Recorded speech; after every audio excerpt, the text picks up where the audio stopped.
আমার প্রতিটি সকাল হয় স্বপ্নকে ধরব বলে, তবে স্বপ্নগুলো কেমন যেন একরোখা।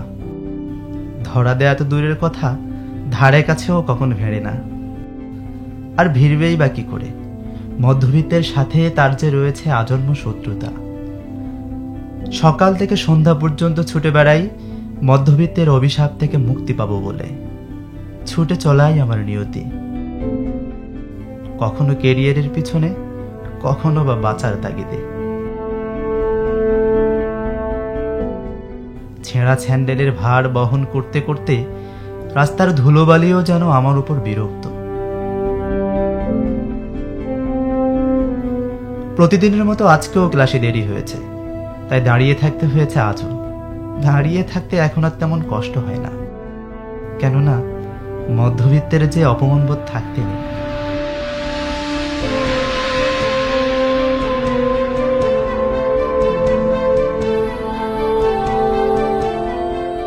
কিরে, কি করিস এখানে? এই বাদাম খাই নে। ক্লাসে দাঁড়িয়েছিলি কেন? কেন আবার? তুই ছিলি না ক্লাসে? না, বাইরে থেকে দেখলাম। কি আর, প্রতিদিন যা হয়, দেরি করে আসছি তাই। তুই দেরি করিস কেন? বেটা, প্রতিদিন 50 থেকে 1 ঘন্টা হেঁটে ক্যাম্পাসে আসি। রিক্সায় আসবি? রিক্সা আসলে খাবো কি, ঘোড়ার ডিম? ভার্সিটির পাশে বাসা নেবি? ধুর, ভাড়া বেশি। দুপুরে খাইছিস? এই যে খাচ্ছি। চল খাওয়াই। তুই যা। আরে চল না। আরে না, চাইলে কিন্তু খাইতে পারতি। থাক তাহলে আমি যাই। যাবি? হ্যাঁ যাই।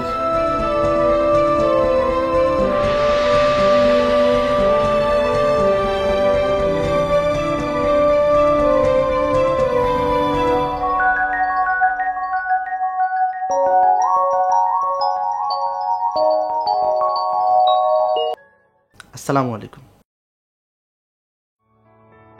3টায়? জি ইনশাল্লাহ স্যার।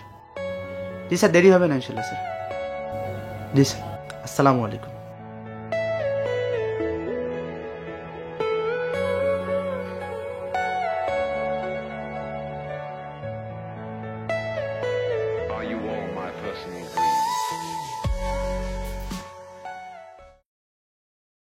কি অবস্থা ফারহান ভাই? এই তো ভালো। কি খুব ক্লান্ত? আর ভাল লাগে না, হাঁটতে হাঁটতে জীবনটা একদম শেষ। তো এত না হাঁটাহাঁটি করলি তো পারেন। আমাদের কি আর না হাঁটলে চলে ভাই? আমাদের তো আর বাড়ি থেকে টাকা আসে না, বরং বাড়িতে আরো টাকা পাঠাতে হবে। ভাবছি এই মাসে টাকাটা পেলে একটা সাইকেল কিনবো, তাহলে হয়তো কষ্টটা একটু কমবে। আবার 3টে বেজে গেছে, কোচিংয়ে যেতে হবে। রাতে তাহলে বিলটা অফ রাখেন। হ্যাঁ,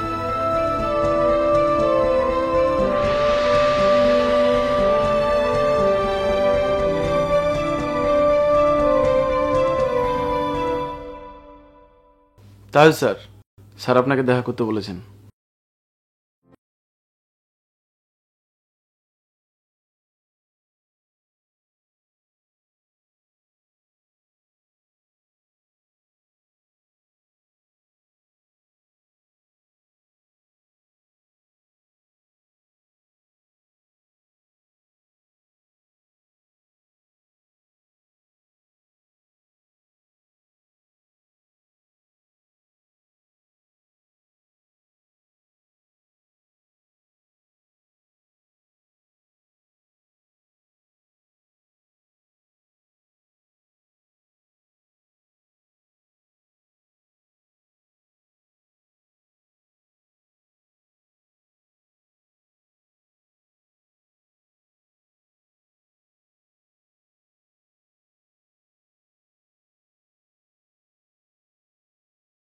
পাস্ট টেন্স আর হচ্ছে ফিউচার টেন্স। হ্যাঁ, প্রেজেন্ট টেন্স কি? প্রেজেন্ট টেন্স হচ্ছে যে বর্তমান সময় জেনে কোনো কিছু একটা হওয়া ঘটা, যেমন ধরো যে আমি খাই, আমি পড়ি, আমি যাই, আমি খাইতেছি, যাইতেছি। হ্যাঁ, এই ধরনের যেগুলো আছে সবগুলোকে কি বলে? প্রেজেন্ট টেন্স বলে। কেমন? আর একটা হচ্ছে পাস্ট টেন্স। স্যার আপনার কি অনেক দুঃখ? কেন বলো তো? স্যার আপনি প্রত্যেক দিন কালো শার্ট পরে আসেন।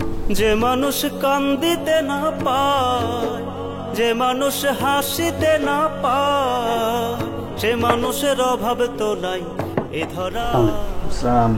স্যার একটু কথা বলি। জি বলে। একটু তাড়াতাড়ি আসলে ভালো হয়, ছোট মানুষ তো ঘুমিয়ে পড়ে। জি চেষ্টা করবো ইনশাআল্লাহ। মধ্যবিত্ত বলে তারে একটা কাজে সে তো পারে, মধ্যবিত্ত বলে তারে একটা কাজে সে তো পারে, ভালো থাকার করতে অভিনয়।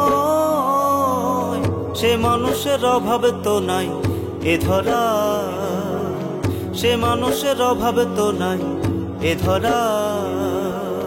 যে মানুষের সব কিছুতেই বাজেটে ফুরায়, যে মিছে সান্ত্বনাতেই বুকটা জুড়ায়, যে মানুষের সব কিছুতেই বাজেটে ফুরায়, যে মিছে সান্ত্বনাতেই বুকটা জুড়ায়, সে মানুষ। আসসালামু আলাইকুম। আম্মু কেমন আছো? এই তো রে বাবা, ভালোই। তোর কি অবস্থা? এই তো আলহামদুলিল্লাহ। কি অবস্থা? ফুয়াদের কি অবস্থা? স্কুলে যায় ঠিক মতো? না রে, ওর আর পড়াশোনা। স্কুলে যায় তো প্রাইভেটে যায় না, প্রাইভেটে যায় তো স্কুলে যায় না। ওরে ফোনটা দাও তো আম্মু, ওরে ফোনটা দাও। ভাইয়া এ কেমন আছিস তুই?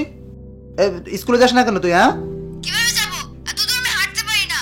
সবারই সাইকেল আছে, সবাই সাইকেল করে স্কুলে যায়, শুধু আমারই সাইকেল নেই। আমি খালি এত দূর হাঁটি, আর ভালো লাগে না। সে মানুষের অভাব তো নাই এ ধরা, সে মানুষের অভাব তো নাই এ ধরা, সে মানুষের অভাব তো নাই এ ধরা। যে কিছু কিনতে গেলে সস্তা খোঁজে, যে মানুষ কষ্ট বুকে রাখে গুজে, যে কিছু কিনতে গেলে সস্তা খোঁজে, যে মানুষ কষ্ট বুকে রাখে গুজে, সে মানুষ, সে মানুষের অভাব তো নাই এ ধরা, সে মানুষের অভাব তো নাই এ ধরা। যে মানুষের ঋণের বোঝা। আম্মু, আম্মু, আম্মু।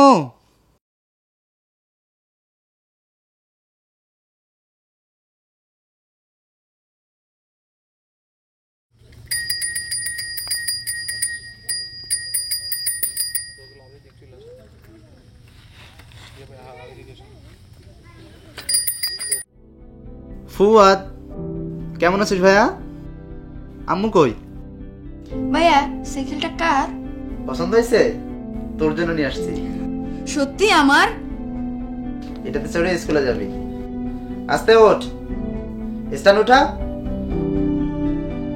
আস্তে চালা, পড়িস না। এ আমার সাইকেল রে, আমার সাইকেল, দেখ দেখ আমার সাইকেল, হুররে!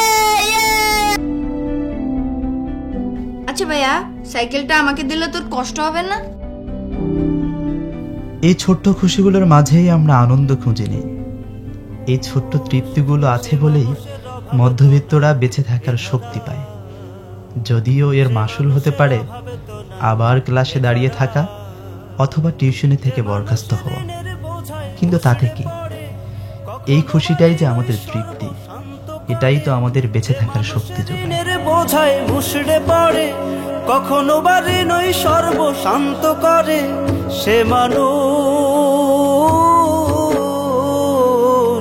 সে মানুষের অভাব তো নাই এ ধরা, সে মানুষের অভাব তো নাই এ ধরা। মধ্যবিত্ত বলে তারে একটা কাজে সে তো পারে, মধ্যবিত্ত বলে তারে একটা কাজে সে তো পারে, ভালো থাকার করতে অভিনয়। সে মানুষের অভাব তো নাই এ ধরা, সে মানুষের অভাব তো নাই এ ধরা।